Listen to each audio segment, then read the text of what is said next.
సముద్ర తీర ప్రాంతాల్లో సరుగుడు తోటలు విస్తారంగా సాగవుతున్నాయి. నాటిన 4 సంవత్సరాలకు చేతికందే ఈ కలప రైతులకు ఆర్థికంగా చేయూత అందిస్తోంది. సరుగుడులో ప్రస్తుతం క్లోన్ మొక్కలు అందుబాటులోకి రావడంతో రైతులు ఎకరాకు 60 నుంచి 80 టన్నుల వరకు దిగుబడి సాధిస్తున్నారు. మార్కెట్లో మంచి డిమాండ్ ఉండటంతో నెల్లూరు జిల్లాకు చెందిన ఓ రైతు పంట సాగుతో పాటు నర్సరీని ఏర్పాటు చేసి మంచి లాభాలు పొందుతున్నారు. మరి ఆ వివరాలను ఆ రైతు అనుభవం ద్వారా తెలుసుకుందాం.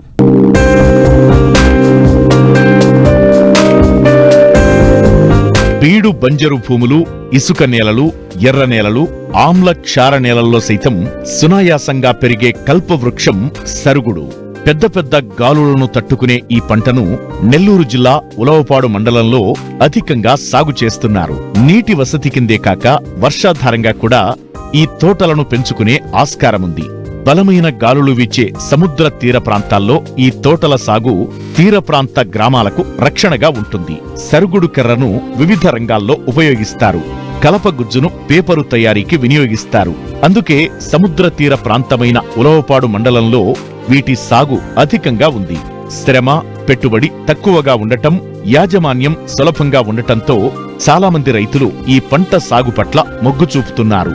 ఈ కోవలోనే శనిగవారిపాలెం గ్రామానికి చెందిన రైతు రవీందర్ రెడ్డి 12 ఏళ్లుగా 5 ఎకరాల్లో సరుగుడు సాగు చేపడుతున్నారు.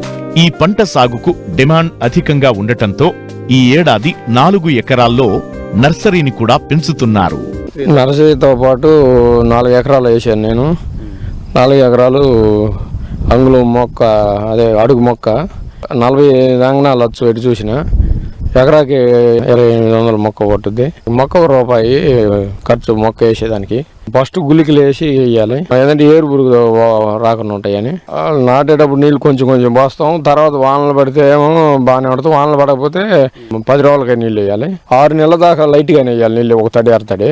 నెలకి వాన ఒక జల్లు పడితే 2 నెలలకు వేసినా ఇబ్బంది లేదు.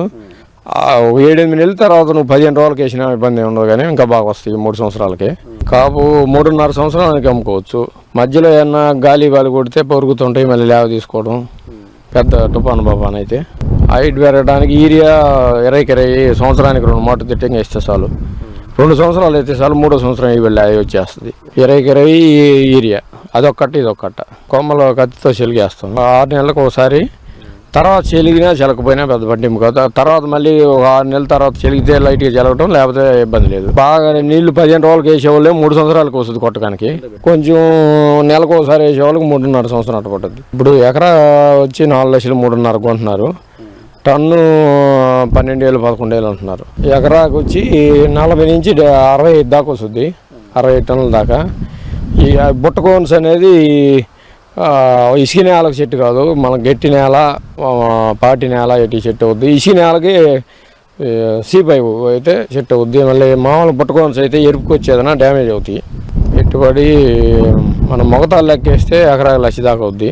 1,00,000 3.5 అమ్మినా 1,00,000 పోయినా 2.5 మిగులుతాయి.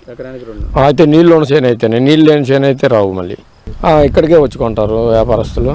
మనం మొక్కలు నాటిన కాడి నుంచి ఒకవేళ వాన పడితే సేద్యం చేస్తాం 2 సార్లు. మొదలెమ్మిడి తవ్వుతాం.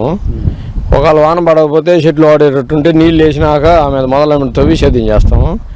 అదేవిధంగా 6 నెలలు చేస్తే 3 సార్లు కనుక చేస్తే తర్వాత లాస్ట్ బొద్దోలు కొడుతుంటారు కొంతమంది. గడ్డి 6 నెలల తర్వాత ఇంకా సేద్యం చేసేవాళ్ళు వచ్చేలో. ఈ 6 నెలల లోపు 3 సార్లు చేస్తాము. ఈ చెట్లు ఇసుక నేల అయినందువల్ల ఇట్లా వస్తాయి ఎక్కువ. చీపై అయితే రావు మళ్ళీ ఇట్లాగా.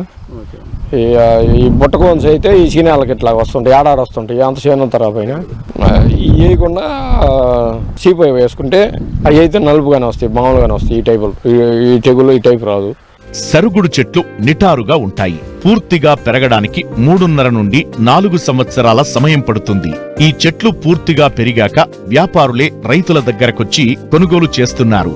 చెట్టు నాణ్యత బట్టి 1 ఎకరానికి 3 నుంచి 5 లక్షల ధర వస్తుంది. ఎక్కువగా పెట్టుబడి, మెయింటెనెన్స్ లేకపోవడం ద్వారా ఈ పంట నుంచి రైతులకి మంచి లాభాలు వస్తున్నాయి. ఈ చెట్లను ఎక్కువగా కాగితం, ప్లైవుడ్ తయారు చేయడానికి వాడుతారు. దాని కారణంగా ఈ చెట్లకి మంచి డిమాండ్ ఉంది.